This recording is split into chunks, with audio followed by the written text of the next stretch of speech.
في موقف أثار جدلا واسعا منع نادي برشلونة نجم الفريق الشاب لامين يامال من أداء مناسك العمرة وزيارة مكة المكرمة أثناء تواجده في المملكة العربية السعودية للمشاركة في كأس السوبر الإسباني.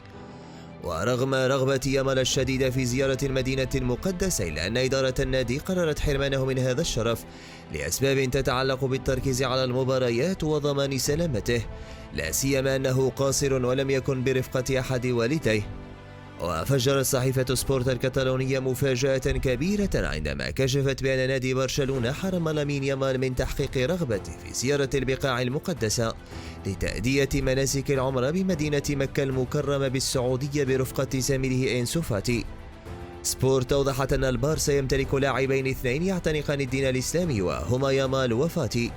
وبالفعل تمكن هذا الأخير من أداء العمرة في أطهر بقاع الأرض، وانتشرت له صور ومقاطع فيديو تظهر أداءه للشعيرة الدينية خلال يوم الراحة الذي منحه المدرب الألماني هانسي فليك للاعبيه. في المقابل منع برشلونة لامين يامال من أداء العمرة والسفر من جدة إلى مكة المكرمة لسببين اثنين حسب ذات المصدر، حيث أراد منه الفريق الكتالوني التركيز على المباراة النهائية أمام ريال مدريد، بالإضافة إلى صغار سنه كونه قاصرا لم يكن برفقته أحد والديه، وكان يعتري مسؤولي النادي خوف من أن تحدث مشكلة غير متوقعة في حال زيارته للبقاع المقدسة. وعلى الجانب الآخر لن ينسى أنسو فاتي زيارته لمكة المكرمة، فقد واجه موقفا طريفا بعد خروجه من المسجد عندما اكتشف أن حذاءه قد اختفى في الزحام بعد انتهائه من أداء الصلاة والشعائر الدينية،